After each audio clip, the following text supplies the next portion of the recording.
if anything, he's not here yet with us, so we can really pick on him about that now. Not that it wouldn't matter anytime. We can pick on him anyway. Anyway, hey, we're back. Guys had a little hiatus. Life gets busy. We've had a lot of snow. A lot of these guys plow snow for a living when they're not farming. Olin. Yes. So we've got some great guests lined up. Hopefully, a couple of them are having issues getting in here and having everything working. So we got our fingers crossed. So, Olin, I'm going to turn everything over to you. And I know we're going to start off with Josh Longmire from the White Pine Antique Tractor Pool. And as guys come in, I'm going to apologize to everybody now. I'm going to probably be jumping in real quick and say, hey, can you hear me or whatever. So if I do say that, Olin, it's no disrespect to you guys, but just to make sure that they're working. Okay. Brian's trying. Brian said his will work when he mutes his microphone, but as soon as he unmutes it, he can't hear us. So he'll probably, I've never heard that. I've never heard of that problem. So it's something new. He'll just have to toggle back and forth. So it's all yours, Olin. Well, it's what it is. Hey, I want to thank everybody for coming on tonight. We got an interesting show coming up. We got some good guests here. We got a couple still on the way in because of challenges they have with the electronics and getting everything set up. If you ever want to find out how much fun it is, let us know. We'll bring you on as a guest. You can find out yourself. Anyway, we have Josh Longmire here with the Jefferson FFA bunch in White Pine, Tennessee. He's got a pool coming up. We got Matt Stauffer, Mr. Hillbilly Chrome himself. He is our Chrome perspective. He fills us in on a lot of unique thoughts, and he's kind of a guy on the side that keeps us in the correct and take us places that we didn't know we was going. All right, we have Bryan Lively coming in to help this talk about the national perspective of tractor pulling. Hopefully have Steve Zimmer, the National Sled Inspector, coming in to talk about insurance and sleds and nationally how we look at pulling. A lot of times pullers have a problem with thinking localized, and the sport is much. Take care of the noise, please. Is much more is much bigger than that, and we have to think a little broader. We have Sarah Cullen coming in, Richard McIntyre. I think he's coming in too. Sarah just got in the building, so she's working to get in. She got things to do first. But there's a lot going on in pulling. There's a lot of changes going on. It's motorsports. Remember, it's motorsports. So therefore, there's always advances and coming along. And as we all have seen in the last years, classes have been changing. Needs of pullers have changed. Tractors have changed. Venues, locations have changed. There is change going on. JR, he has tremendous volumes of nostalgia pulling from years ago. If you ever want to go on his site and look at it, he'll explain to you later what they are.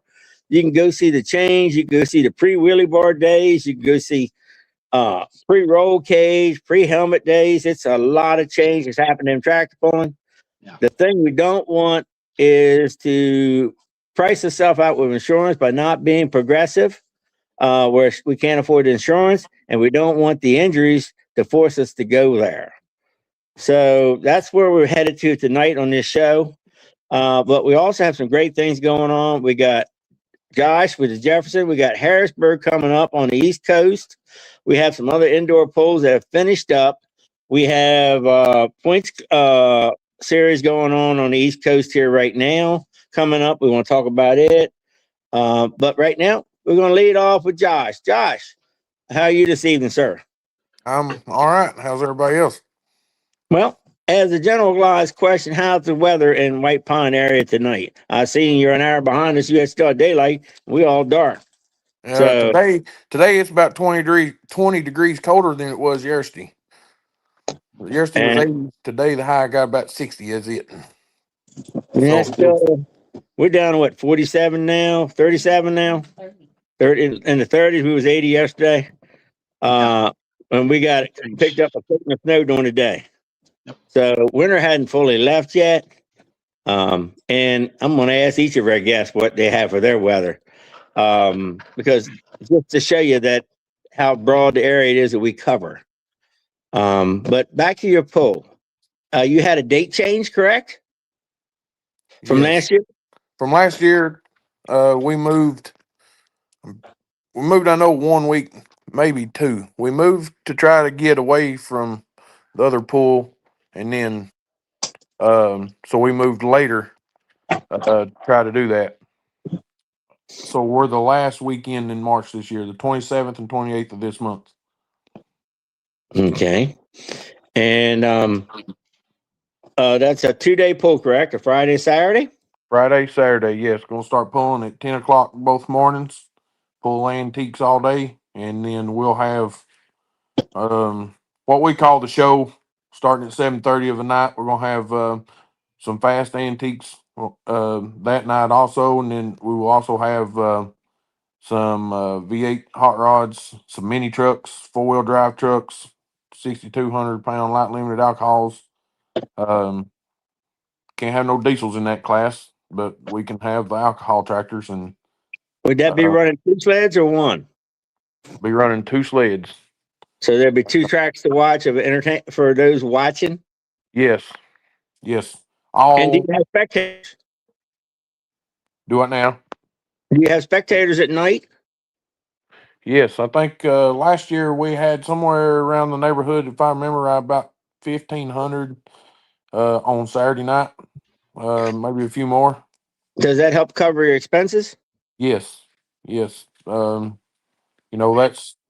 That's why we do the night show that we do to try to pull in some spectators to help cover the cost of the building and the sled rentals and everything else that's involved with the indoor 2-day pool. I Can think get pretty pricey. I think you're one of the few groups that have managed to achieve that. Um, so that is of interest. I mean, most of the antique pulling does not have spectators or even have enough to charge a entry fee for a spectator to come to. So that's rather remarkable in itself. Mhm. I would, from what I can see. Um, Matt, have you seen anybody else have 1,500 spectators at an antique No, pool? no, Nah. no. Very, the stands are virtually empty other than competitors and maybe some competitors' family. So Yeah, never so see that.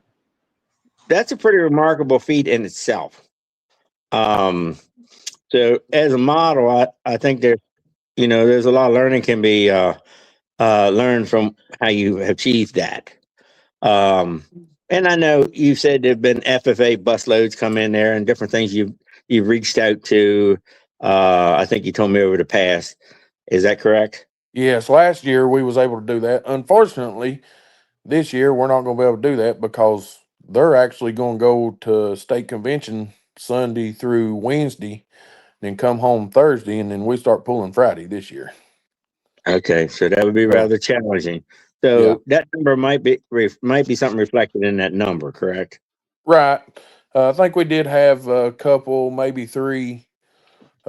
I won't say bus loads, but I don't know that the buses was full last year that came from more middle west Tennessee because Tennessee State FFA convention is just about a 30-minute bus ride from where the pool's at. So a lot of them from down in there come up on Thursday or Friday.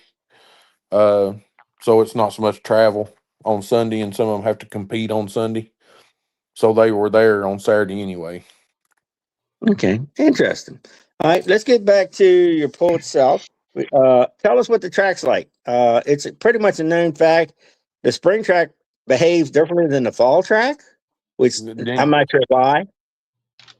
In general, in the years that we've been there and seeing both pools, yes, that is accurate. We're usually you better have a little more weight hung on the nose than you do in the fall when you come in there. We get a little more grip, need a little more horsepower on our tracks. The only thing I can explain that makes the tracks different between fall and spring is maybe we're a little bit warmer weather, and I guess the track maybe holds a little moisture a little better. Because I mean, we tried 1 year and done the tracks for the East Tennessee pool in the fall, and I mean we tried as everything we done in the spring, it still didn't end up the same way. So the weather is the only explanation I can have for our tracks. But like I said, better bring a little weight for the nose when you get to the spring pool. All right. Let's go back and talk a little bit about your classes. I think you have changed a few things since last year. I think you the bracket added a bracket, and then you run a fast classes for antiques. We probably have more antique pullers watching at the moment. So let's talk about how that affects them. What you've done, what you've provided for them. Well, 3 years that we've been there, this will be our fourth year being up there. We haven't been able to fill brackets. So this year we done away with the brackets and going to try these team pull classes. Now, one of them, the one where you get drawn a partner, the last 8 tractors will go into for a small bracket at the end to determine the winner. Those will be that'll be 5,000 pounds, 6 mile an hour, and teams will be random draw.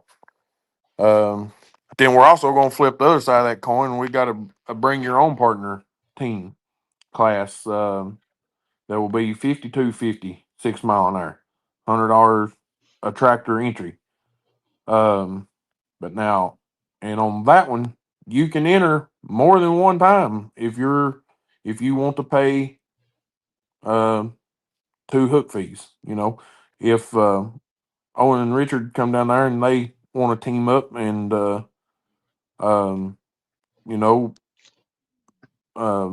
Owen, you think you can win with Danny Ferguson, then as long as you're willing to pay 2 hook fees, you can hook with both people in that class. That's a very interesting concept. Yeah, yeah. And pulling has reached the plateau, and it's time to broaden it out, I think. And that's a discussion on a way to make bracket pulling more interesting. As long there's also the bikes and all that other stuff they have going on and some other ones. But as an opportunity to just do straight line pulling, that and straight line bracket, that's a pretty simple formula that has a lot of uniquenesses that come about in that. Should be a lot of fun to play in that game. You're running some much faster classes at night too, correct? Yes. Or during the day as well.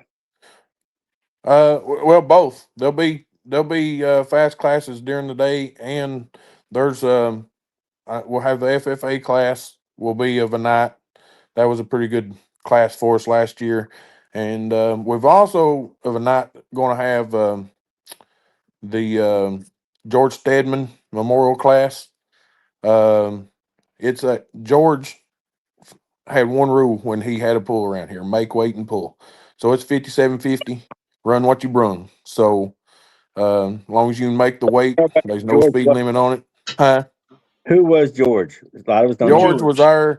George was our announcer for as long as longer than we've been at Walter State. And then he announced at Oak Grove. He announced at other pools too that we would have. I used him for the local fire pool here that I put on. And George pulled around here for years. Okay. He's a good guy. Met him years ago. Good guy. Yep. Yes.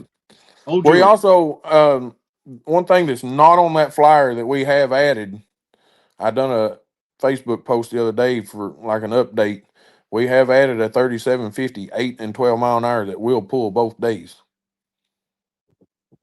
Is that a big tire? Yes. It's an 1838 tire. Yes, for them. Mm-hmm. Our top cuts will be 16.9s. All 4 mile an hour will be top cut.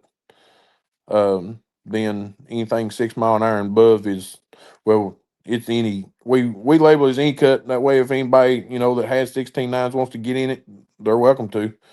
But 6 mile an hour and above can run 18.4s. Okay.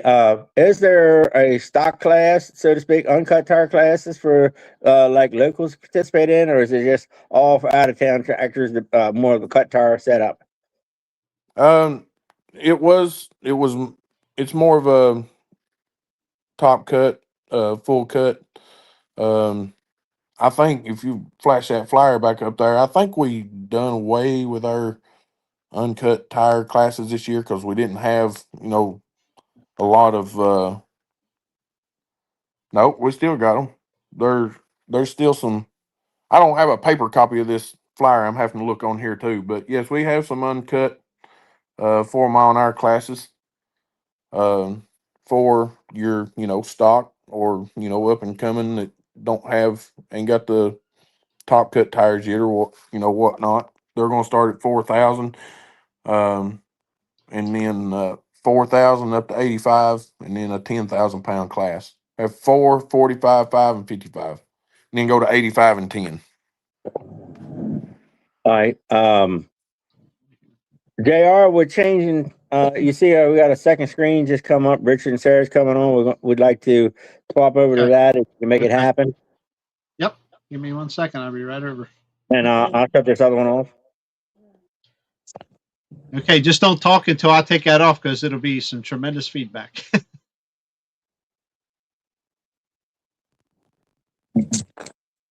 All right.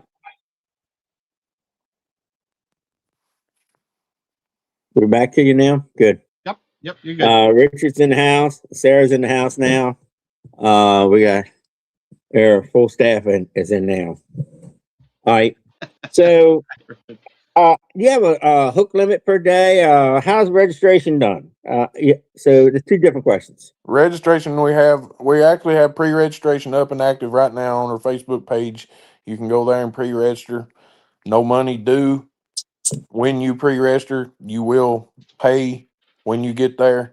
And since we have no brackets this year, basically what you're doing is just going ahead and registering your tractor number. That way you got it that day. You can walk up and say, hey, I'm tractor 14 and here's the classes I want to get in.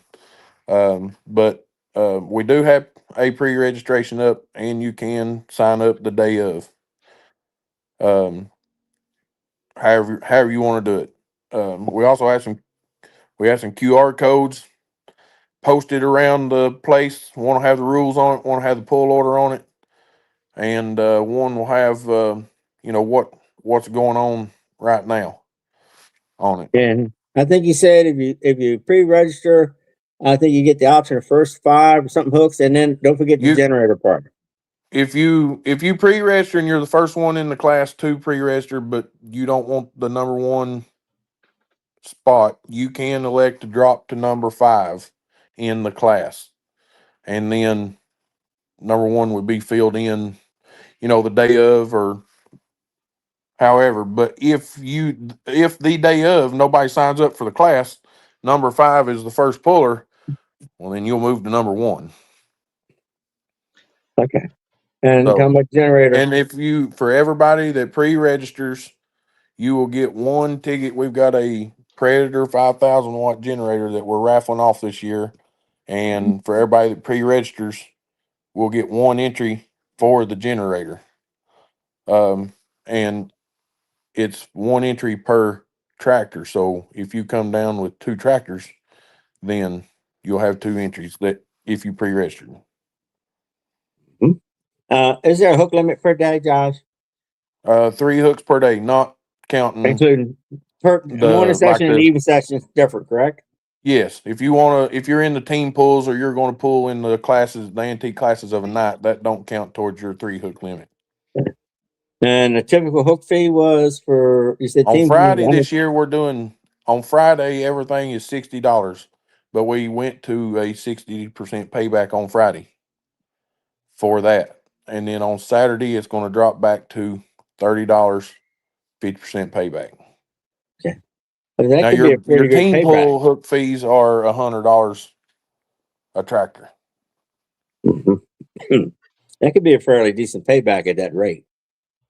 And the purpose of this poll is FFA.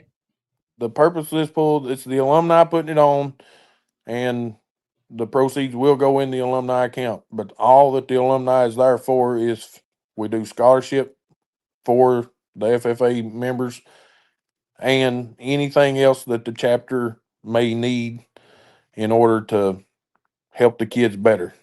In the past, we've bought them a enclosed trailer for hauling either luggage to state and national convention, or for the greenhouse. They grow poinsettias and they get big orders in the fall to deliver them in to keep them out of the wind and stuff. We're getting now. We're yet to see what our role's going to be in this, but they're in the process of building a 40 by 60 barn that's going to be a livestock facility for the high school. We may be asked to, help with chutes or pens or corrals or, equipment of that nature to help outfit it. Something, stuff that maybe the school's not going to provide for them.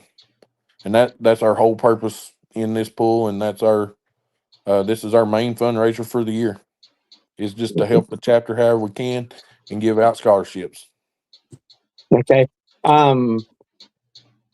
Quick question. JR, has our other two guests showed up? Actually, I was just getting ready to send you a message. Steve is backstage, but none of his devices are turned on. It won't allow me to add him. He's got to turn his camera and his microphone on. I'll call him. Yeah, All give him a right. call. In the meantime, Matt, would you please talk about Harrisburg while I go call Steve? Sure. I'm not part of the group that runs I that event, understand. but no, I'm just for the audience. But I'll tell you what I know, and if Greg Peischer's online, he could straighten me out maybe and send a message if need And be. I have no flyer. I could not find a flyer for that. Oh. Okay. Well, I don't have it committed to memory, but I'll get you close. So it's always conflicted with at least the past several years, with the pool that Josh just talked about. He moved his date. Well, guess what? Mid-Atlantic moved their date too, for whatever reason. I don't know. So it is the same weekend, the 27th, 28th. So you're not going to be able to make both events again this year. Yes.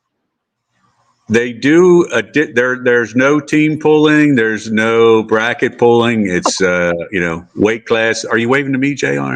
I'm waving to Richard. They left him there all by himself. I don't want him to be lonely. He's not. That's not a good thing if he's alone. So they do it, just weight classes. They do split the days by weight. So again, we don't have the flyer in front of us, but whatever their lightest weight is, I want to say 3,000, up through 5,250 on Friday. And then Saturday, they'll pick up at 5,500 and go up to whatever their top weight is. 10,000. I don't know what it is offhand, to be honest with you. I was glad to hear Josh say that they have, half a dozen or so non-cut classes down there at their event, because, with these indoor pools, a lot of times the non-cut guys get left out. But for Harrisburg, they're non-cut, 3.5 mile an hour from 3,000 pounds all the way up. So the one sled will run, 3.5 mile an hour non-cut class at a certain weight, and then they'll do 4 mile an hour any cut class followed up. They'll just go back and forth. And then the other sled will run 6, 8, 15 mile an hour. Hook limits, you can actually get 6 in per day. You're allowed 3 regulars and 2 jackpots, or 4 regulars and a jackpot, and all the classes are payback. But then you get a bonus. There are 2 classes each day, one for non-cut 3.5 and one for any cut 4 mile an hour. The proceeds go right to the local FFA. I think it's called Manor FFA, but it's one of the local groups that pool supports. A lot of the kids come out, work the scales, and hitch checkers and all that stuff. So the numbers are, the first day it's 46.25 is the weight, and then when they move to Saturday, the heavier weights, it's 64.25. I think you just move the numbers around. The weights are straight up. There's no weight overage on any of the classes, so no 50 or 100 pounds over. Can't make the weight. You got to go up to the next class. As far as indoor tracks go, and I've only pulled on that one, the White Pine one in the fall, and Chatham, and every time the Mid-Atlantic track, the Harrisburg one, it will take more front end weight. It's a much tighter track. At least has been the years I've been on it. They are going to do the same pool orientation as far as direction. So if you've been there before, or if you haven't, it'll be the same as last year. You come in through the pit area. There's a scale there, so you can check your weight and hitch there.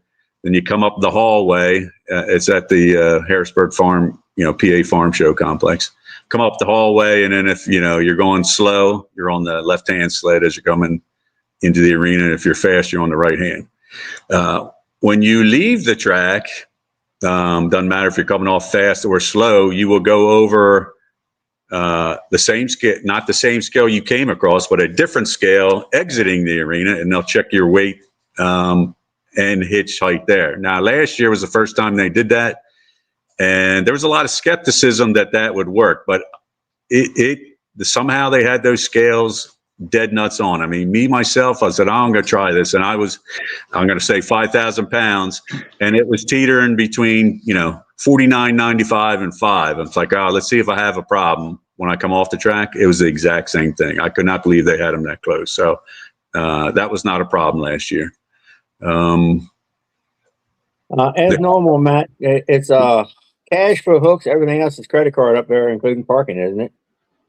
How's that work? Yeah. Well, I know so as far as the parking goes, I know like the building, they usually open up Thursday afternoon. So if you want to get there and park indoors, you can do that. And some of the guys coming from afar, that stay in a hotel, they do that. But parking, I don't know that it's all credit card. I can't remember, but it is a little different on timing. So the pool both days starts at 8:00 and registration opens at 6. So it's a little earlier day than maybe what we're used to. They do have a pre-registration that's open through the 21st, I believe. And like Josh said, it's the same kind of same format as in you don't have to pay up front. But here they do, you select your classes and send them in. Not that you couldn't make a change, I guess, but it just helps for the paperwork the day of. They have a gentleman, Jason Bird, that does registration. He doesn't pull himself, but his father and his brother do, and he used to do registration up at the Montour DeLong organization. So he's got it down to a science. So it does help. You would show up, and if you made no changes, you would just pay your numbers or pay your money, and then you'd have your pool card and your numbers or whatever. So another interesting fact about Harrisburg is the whole day one track pulls no but uncut tires, and they do change. They'll do 3.5, which is uncut, and then they'll do the slowest cut on the same track, and they alternate back and forth. Oh, they will on the other sled? I thought it would stay uncut all day long. Same sled, yeah. So they'll do 3.5 and 4 at the same weight on the one sled, and they do all the fast stuff on the other sled. Okay. One thing I didn't mention, the sleds. So the main head honcho on this pool is Ray Kaufman, and he's with Decision Maker Sleds. So they are Decision Maker Sleds there. So he managed him. And he had other obligations. He couldn't get here tonight. But it's the same basic team that's run it the last several years after taking over from Brad Peters, if you know that name. He used to run the pool. So Ray Kaufman from Decision Maker Sleds, along with Don Hilkert and Paul Wirtz out of the Montour DeLong Machinery Association, which is about 45 minutes to an hour upriver from Harrisburg up the Susquehanna River. So it's been a pretty good pool the last couple of years. After the first year, after taking it over from Brad, I think it was a learning experience for them. I think they've made some improvements as far as the layout, and like any pool, you just got to kind of hopefully people self-police. If they're pulling, calling for 5,000-pound tractors, those are the guys we want going, coming out of the pits across that scale. We don't want an 8,000-pound tractor there weighing in, and he ain't going to hook for 3 or 4 hours. That just clogs up the works. So you got a little bit of that, but other than that, it's going pretty well. So that's all I can think of. If you have any questions, I might be able to answer. Well, we'll get back to you on that. Okay. All right. Thank you, Matt. Much Yep. appreciated. I also want to bring up while Matt's on with us, the point series that's running on in the Pennsylvania territory, small tire, big tire. Remember the cutoff date to sign up is April 1st, correct? With Yep. either Mike Hitchens or Greg Rimley. Yeah. It's imperative that people sign up because after that date, it's not going to you're not going to be in. And number two, they have to make sure they have enough tractors to run the class. So it's really the 6 mile an hour is a new offer this year. I'm hoping to get plenty of tractors to run that class because it will be a remarkable opportunity this summer for big tire tractors to run in classes with mini tractors instead of smaller number, which is a great opportunity. Right. So just if I can, just a couple additional details on that. So for the 3.5 mile an hour classes, they're going to run the same 2 classes they did last year, which is 4,500 and 5,500. Last year, we 4 hooks counted out of 5 or 5 out of 6. I forget what it is. But this year they've added some events. So they're going to have 8 hooks available for the 3.5 mile an hour guys. Only 4 will count. So, it allows flexibility as far as schedule. Not everybody can, has vacation and whatever. And there won't be any rain makeup. So the 8 dates are established. If there's a rain out, there's not a makeup. That's what they did last year. They had 6 open dates to try to get 5 events in, and they did. But for the 6 mile an hour guys, I think it's a straight up 5 or 6 events and 4 will count. And, that is big tire, of course, 5,500 pounds. Some of the events overlap as far as, if you're trying to run both. I know Forksville, they're doing big tire on Friday night and then small tire on Saturday. Center Hall has an overlap. What's that? Center Hall, I believe, overlaps as well. Yeah, I think they do that too because they do small tire first and then do big tire. So it should be an interesting year. I think the goal was to get, if they could get 15 big tire guys to commit, they would do it. So I haven't heard the latest. That's a new location for the big tire up there with Dylan Card and that bunch. Yeah, that I think is what, Honesdale? Is that what it's called? Honesdale area, yes. Yeah, I've never been out there, but it's good to go support that club. I mean, they always come around. That's that JC New and his daughter Leah. Kenny Reynolds, Sparky's kind of up that way too. Kurt Sparks is up that way. So a bunch of good pullers from there, and they always come around to support this. And that you've talked about that before. That we, those of us that can and do travel around is try to support each other's clubs and help grow the sport. So looking for a good year on traveling points. It's been a good series so far. All right, thank you, Mr. Bryan Lively. You in the house and hear us good now? Nope. He said he was going to try one more time and it didn't work. So I guess he decided not to try again. So. Well, we was planning on having Bryan Lively on the national perspective of antique tractor pulling, safety and changes going on indoors and outdoors and all over tractor pulling. Because he looks at it nationally, whereas a lot of us are very localized. And we was planning on having Steve Zimmer with National Sled Association talking, but looks like both of them have had technical difficulties at the last moment. Both of them have tried to be on many times tonight and have had multiple situations where they couldn't get on. Unfortunate. Now, Brian said, I'm going to send him a message here because he said he would join in chat if he couldn't get on here. So I'm going to send him a message and see if he can come in the chat and at least talk that way, maybe. Hey, Olin, one thing just I'll highlight while we're waiting on that because it kind of came up tonight at a local fair pool meeting, and then I was reading it in the Mid-Atlantic rules. So if you're thinking about coming to Mid-Atlantic, make sure you look at the rules because there's fan shield rule in there for metal fans. But the other thing is they are not allowing any clevises at all. So, a few years ago, some of us went through that growing pain with the national sleds with that tab on the hook, and the hitch hole had to be whatever it was, 3 1/4, and a bunch of guys, had to get the torch out and all that. So that's coming. If it's not universal, it's pretty much getting there that, they're not going to allow. Are they full wheelie bar there now or not? Where are we talking? Harrisburg. Yes. Yeah, you got to have wheelie bar. Okay. But what was it? 8 years ago, it wasn't the thing. So what we're getting ready to talk about is there's been evolution in tractor pulling.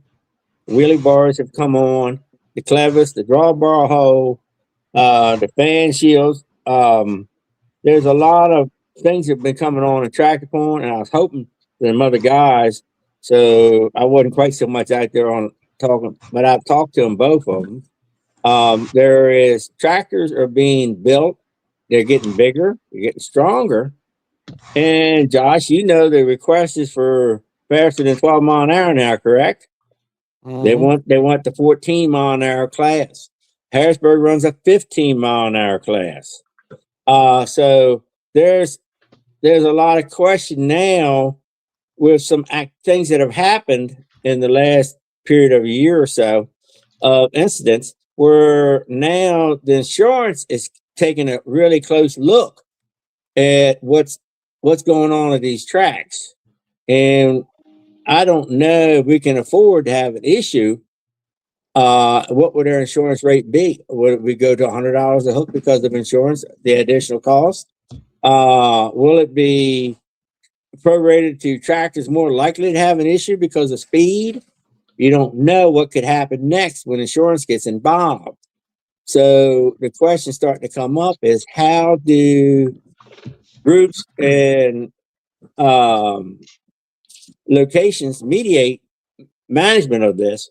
And it's not that we know the answers, it's just time for the discussion to start, is what we're trying to say. I understand there was a tractor in a 12 mile an hour class, broke a hitch in the last 10 foot of the track, ended up on the sand pile. There's also the question of how close should you be standing to a track when a tractor's doing 12 mile an hour down the track or faster? Well, I mean, me 8 mile an hour can be enough, but I've had to clutch on 12 mile an hour before I got to the announcer stand and he was half track at the cone because I was headed out. So I got out of the groove, and it was later in the hook class, and the tractor was leaving. It was not going to stay in the groove. It was not going to stay on the track. I had to clutch. I've seen tractors, light ones that trying to make weight, not have enough weight, lose their front end balance. And I've seen many of them clutch at the cone because they already got the tire in the pan. They're that sideways. So what happens on that? How do we deal with that? And that's a very good question. That's a safety aspect of a pull. Then there's also questions about the cone. Does the cone stay, or does the cone enhance the problem? A lot of pullers believe the center track cone allows tractors to really build up speed and get faster and take something or add something. And different pullers have different thoughts on that, and they need to go back to their promoters and address it. The guys running the pull, and they need to address how they want to deal with it. But the question has come up. Motors are getting big. They're really getting big. And they really have the potential to leave and get down that track. Are they still modified antiques, or are they moving towards another class and division of tractors that should be redefined as a different division? And let them continue to pull, of course, because they built the tractors. They need to go pulling, and it's a great show class.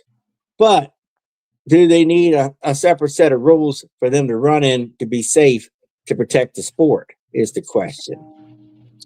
And we've all seen them. I don't want to tell them to get rid of tractors. They don't want to. Those beautiful pieces of tractor they've built. It comes in several makes and models and stuff. They've done some wonderful work. But do they need to be protected with some rules so that they can run without getting into situations? It's what the point of having. I was trying to get Bryan to talk about, and Steve. Brian's trying another device. He may make it, Olin. That'd be wonderful if he would come in. Yeah, he's trying right now. I just sent him a link. So And I think Steve couldn't get his phone or what his device he was to jump on Google Chrome or whatever it was, and he just couldn't make it because of that. But we got this coming on in the sport. We all seen evolution. The small tire has evolutionized to be a big class now. The small tire top cut or full cut, or just the small tire 3.5 mile an hour. But even in 3.5 mile an hour, you know what 1/10 of a mile makes. It's a very competitive thing. But you know, insurance is starting to look at it, and it's even been posed that an 8 mile an hour tractor and above needs to have a double hitch for safety. Well, how long? That's going to be an interesting fact if that happens. How long does that add to hook time? How many sleds carry 2 chains? How many tractors are going to be built? Maybe it's easier to do some class modification than it is to go that extreme yet. So when you consider having to put 2 drawbars on your tractor to pull 8 mile an hour and fall on these new criteria, maybe it's a little simpler to deal with it in advance. JR, you've done a lot of nostalgia pulling videos. You've seen the change. You want to chime in a little bit? Well, horsepower for one, just like you spoke with the engines getting larger, et cetera, in your niche of pulling. PPL went 2 chains. We run 2 chains here. NTPA still runs a single chain. I've seen tractors break, and have to rely on the second chain, and not, in other words, not break free from the sled. So that made a big difference.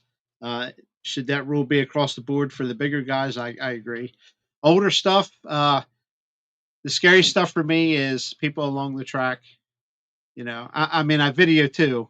So yeah, I'm going to stand here and stomp and snort about people standing along the track because you're in my way filming. No, but seriously, it can get dangerous. Anything can happen. Anything. You can lose a wheel. Anything can happen. Are you going to get out of the way in time if you're not paying attention? If you're doing 8, 12 mile an hour, even 6, yeah. How long does it really take to stop once the safety device has been pulled? Once it's been activated, how many feet do you actually travel, Richard? You have any idea? I mean, it depends on how the sled's set, but if you're on exactly, sure. It also depends on the dirt you're pulling on, because indoors you have to count. If the sled's going 8 mile an hour, your tires are probably going 10 or 12 mile an hour. Okay, but now they're hooked up because you're unhooked from the sled. Right. Well, not only that, you're unhooked from the sled, so nothing's pulling you. So you're going to go from more like 12 to 14 or 15 instead of slowing down. So by the time you clutch it, how many feet have you traveled? Suppose you was going sideways and you was alongside the track. That's not much of a safety margin. And these questions are coming up. When you get that mile per hour and you get a tractor that really does get hooked, it might just get a little crazy to start all but trying to one wheel, and you got the front end in the air and that front end slams down.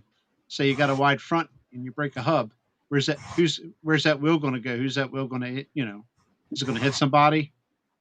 Well, the other thing too, when you're going at 8 mile an hour and faster and things like that, it's not only just can you get the tractor stopped, but if other things happen, can you stop the tractor? Especially when you're going 12 and 14, can you stop the tractor without getting run over by the sled? Because that's coming too. Very good point. What's happening? It's coming behind you. That's right. And there's even questions about length of pull has been brought up, and Steve was here, he'd tell you, and insurance about length of pull. How long fatigue on a 1 day, 2 days, or more pull? How long should a sled operator be in a sled? That's another big question that's going to come up. Much like a CDL driver, how long are they allowed to operate before? And then how about your help? How long are they going to be out there? So maybe we figure out how just say, hey, that's a problem, and address it, like a rotation of help, whatever. And everybody knows help is short supply. That's another problem. Another problem that we're going to have to deal with. Yes, what you see? No, I was back to the safety aspect in the speeds and the tractor going sideways or whatever. I think you guys would all agree. I mean, most of the places a lot of the places we go to on a regular basis during the summer, like Trout Run or Middle Creek or Buffalo Valley. I mean, they're set up for pulling all the time, and they have jersey walls there or jersey barriers, right? So, but then you go to these indoor pools where they're pulling faster a lot of the time, and just well, you know, you're 3 feet back behind a piece of caution tape. I ain't going to stop anything. So, you know, I agree that really does need to be looked at, because one bad accident and then we're all in trouble, right? Yeah, and I don't want to say we want indoor pools to leave. That's not it at all. I think they're the greatest avenue there is to increase the pulling and showcase tractors in the wintertime. And they're wonderful, like the Jefferson FFA ones. They're supporting FFA. Most all of them have a charity class running, whether it's St. Jude's, Shriners, or benefit class running. They all got something running. Not saying that at all. We really want to protect them, is what we're after here. I can't read it. You got to have the extra help in order to be able to switch out. Yeah, and then another problem is I've discovered is at the scale. Tractors really, when they stage for the scale, they really need to be courteous to the scale. There was a pool I know of where a tractor come up too close to the scale, and the tractor behind had a malfunction in the clutch and pinned the poor scale stick, the drawbar measure between the tractor. The guy was on behind, and the tractor was being checked. So is there a safety area that needs to be to protect their helpers at that area? You know, so there's things that do happen. And when you actually ask questions and listen and realize that, hey, if we're hearing it, what does the insurance hear? How's that coming? The return response going to come back to us on insurance. Unlike years ago, a lot of people say a lot of these changes have been paid in blood. Well, I don't know if Antique can afford the bloodshed that they did years ago. I think the insurance bill would be too astronomical. It'd be very detrimental. So I'm worried that we ought to kind of work a little bit proactive and not reactive. Matt, Richard? Well, I mean, with insurance, one bad accident can kill a whole region of any motorsport, no matter what it is. I mean, it only takes a second. And a lot of people, well, I'll be safe standing here. Well, you are till you're not. And I don't know how fast any of you think you are, but you're not going to outrun a 14-mile-an-hour tractor. It just ain't going to happen. By the time you know you need to leave, it's going to be on top of you. I'm not sure I could outrun a 6-mile-an-hour tractor. I'm not sure I want to see you try. I don't want to try. So I don't know about the rest of you, but 6-mile-an-hour tractor turn coming my way, I'm not so sure I want to try that. I want to be in that situation. Or 3.5 can look a little intimidating at times. So why we don't want to go there?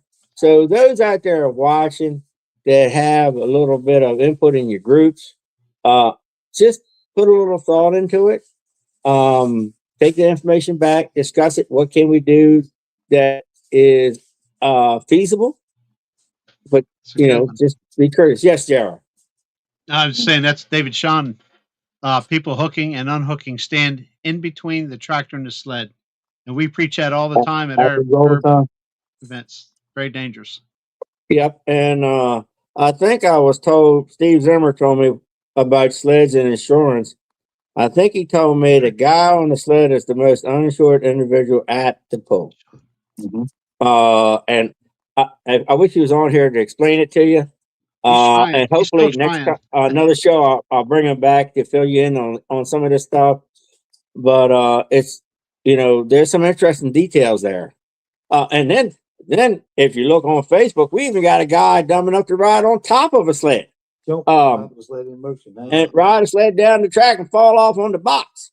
So that was really rare. That's almost like impossible to believe.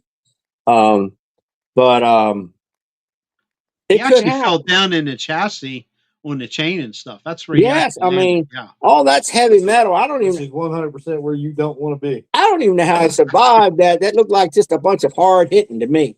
Like that's not where I would want to land. Yeah, that's not the dirt. Period. I mean, just done.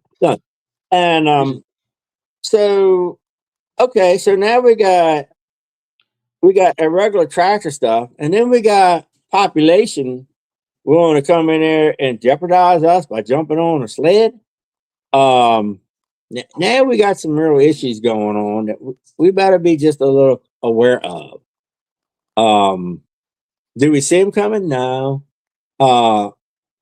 But we ought to just think on it some is what we're after. What we're trying to tell you on the podcast. We're just worried about tractor pulling, and that's why we do the podcast. We want to protect tractor pulling. We want to see it go. We want to see the FFAs. We want to see the Shriners do well. We want to see St. Jude's well. We want to see Noah White. We got to get back to that. Remind me, Matt, to get back to Noah White. All right. We want to see Noah White get on a tractor and pull. Yeah. We want to see the next generation get on a tractor and go pulling. We want to see young ones have a place to go and run their tractors. And we want to see antique tractors are memorized other than in a salvage pile or put on a boat to be melted somewhere. Right. So that's what we're up to. And that's why we do these podcasts. And also give information about the pools upcoming. We got any other upcoming pools we need to talk about? Because until I get any more like Bryan or Steve on, I'm probably maxed out here on my abilities. Matt, do you have any other upcoming pools coming? I think you was at. Where was you at to a pool meeting tonight? Well, that was for my local. Well, it's across state line, but it's Cecil County Fair. Going to be some changes there this year, but not that really affect antiques, just the classics and maybe running some, bigger smoker tractors. But as far as, the season is upon us. We got Harrisburg coming up, and then the weekend after Harrisburg is Easter weekend, so I don't think there's anything going on. But the Saturday after that, which would be April 11th, that's Trout Run's opening pool, and that's actually the first traveling points pool. So it's coming up quick. And then, once after that, every weekend there's something going on, multiple. Tell them how to get on Greg's page for the calendar that Greg has revised 3 times. Yeah. So, well, he might be past that. There you go. Oh, no, I figured he'd send it in. So there is I know there's multiple ones, but there's a PA antique pooling calendar page. I probably have that wrong. I think he's got that one right. Yeah. Or is that a different one? So that'll definitely get posted there. I know he probably posted directly there. I call it the Cliff page because I think Cliff started that one, but it's a PA track. He deserves recognition for doing that. Yeah, he does. He does a good job promoting the sport. So yeah, Greg Peischer puts out a schedule of pools that are available. I know like June, if you look at June 6th now, I think he said there's like 8 or 10 pools you could go to up and around Pennsylvania. It's kind of crazy. And that's the Center Hall pool date, I think. But yeah, starting the 11th of April, it's at least up here in Central PA, it starts outdoors and it'll just go. Bryan Lively. Oldest indoor pool in Lincoln, Nebraska. Oh, that's at NATPA. That's the same weekend. What's it, the 20th, 21st or something? He's saying 27th, 28th of March. That's the same weekend. That is a very good pool. I've always had on my bucket list to go to. I've heard it can be anything from frozen solid track to warm. Never mind putting weights on the back of the tractor. They all go on front. I've heard everything about Sigourney. It's a real challenge, but it is also a long distance ride from Maryland. Yeah, it would be. I mean, I might get out to Western PA or Ohio this year, but I went to New York last summer for the first time, so I'm trying to get around a little bit. But that is a Sigourney. It's a real bucket list pool to go to. It's got a long reputation. Bring a motor and make sure you bring enough or extra because you don't have enough. It's an inside of a building of some sorts that's cold. I've just been told stories, and it's got a lot of history with it. Like Bryan said, and it does have a long history. Yeah. So there are a lot of good pools out there, obviously. Coming out of winter, getting into spring, all getting the fever. I know me personally, I'm looking for another good year.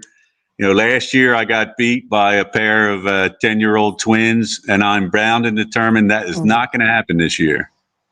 They turned 11 last week, so they'll have to be 11-year-olds beat me this year. But they're going to double up on you again. That's right. They got a year's more of experience under their belt. So, and the other thing I was just going to mention was that I got contacted 3 or 4 weeks ago from a local boy down across the state line in Maryland, and he always comes to our county fair with a John Deere R. So he's pulling heavy and slow.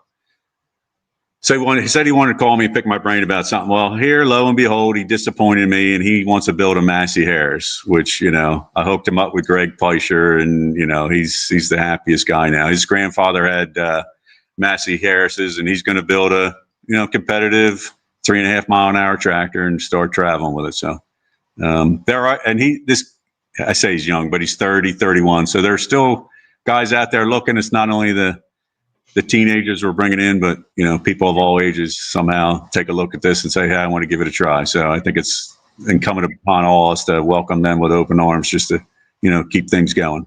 Yeah, well, we should embrace all age groups coming in, or in all beginning levels of pulling, as well as those experience and advanced, and they all have needs and they got to be met. Richard, Get my rookie card of the year. all right, good. Well, we always share your weight drop video just to remind I you. am well aware it will never go anywhere. And it's a cherished video. Yeah, so there's a lot of good things going on. You got, and then we have our Jersey buddies over there running and trying to do good. You got Southern Maryland trying to do good. We got Virginia is all trying to do good. And I keep forgetting, and I'm sorry that I forget what goes on in West Virginia. Judy Pruitt has her bunch out there, and I know they got poll dates and all. And there's some Pennsylvania places that I've never been that have notoriously good polls. Chambersburg, and it goes on and on. The list goes on. New York, New York Steam Show up there at Canandaigua, and there's others up there too. There's so many good avenues to go to. It's very, very heartfelt and warm to see all that and go to them places. It's nice. Now, dealer fuel is going to make it rough, but it's always been rough at times.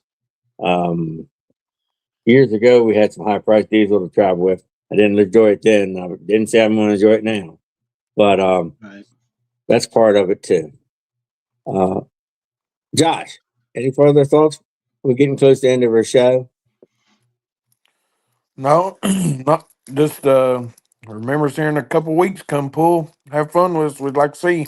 And I'm sure you give us good Southern hospitality. I've been there before, enjoyed myself immensely. You have hotels around, food around, easy access in and out. It's a great venue. You guys, when you find there's a problem, you've always been very diligent in dealing with them and trying to make changes. You've learned from them. Your class is changing, shows that you're learning from it and moving on, which is good.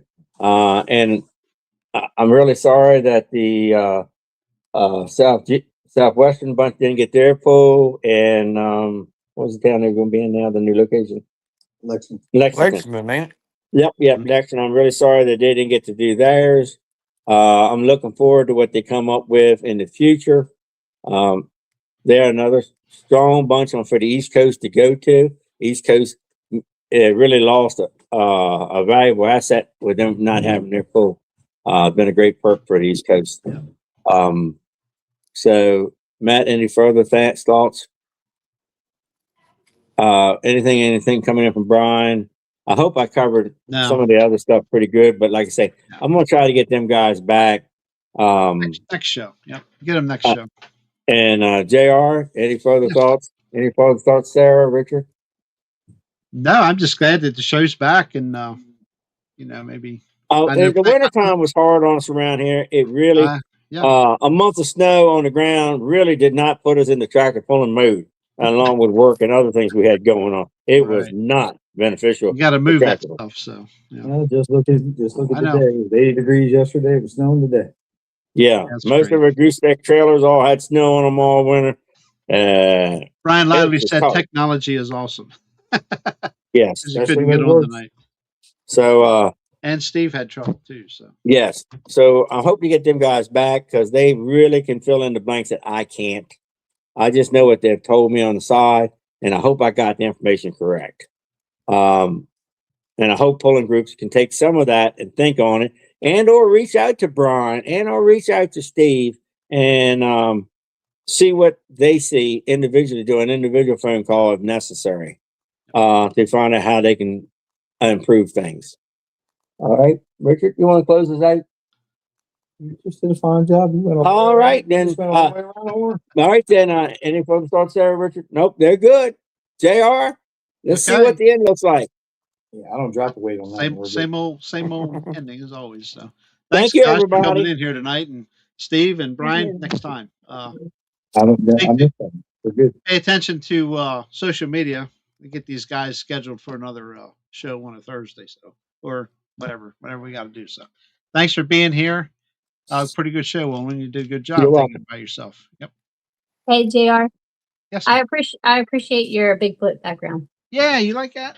I've been watching him all night long, waiting for him to move, but he hasn't. No, It's not real. no. It's not real. Oh, JR, you ought to heard what I just heard behind me. It's going to be, it's bad. It's bad. Oh, I don't care. He said Bigfoot's not real. He don't believe it. I'll tell you, we got I problems. could prove it to you. I would, but I know what these two eyes have seen more than once here. That's another Good show. old Harford County, Maryland. Trust me. Well, that's another show.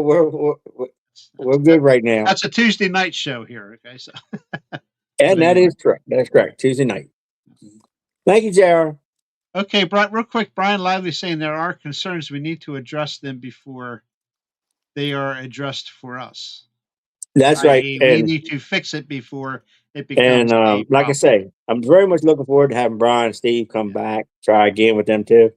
Such important information for pullers to understand. I think Steve told me also in 2 years' time, a Noah sled at a pull, a Noah insured event Cool. will require an ambulance at all pulls. Yes. And there's changes coming. So the clubs have to budget it. I think Brian told me Oak Grove was getting ready to go through an insurance increase. If he was on, he could explain it. There's things going on, so everybody's gonna have to be aware of it and figure out what they can do to keep it down in a minimal. Yep. All right, thank you everybody for watching. All right. See you soon. Keep an eye on social media for the next date. We'll have a show. I guess I got to go over here and get this outro going. Huh? Make sure it's the right video. The out, not the in. Oh no, I'd like to try the in again. You didn't get to see it. All right. Anyway, thanks everybody.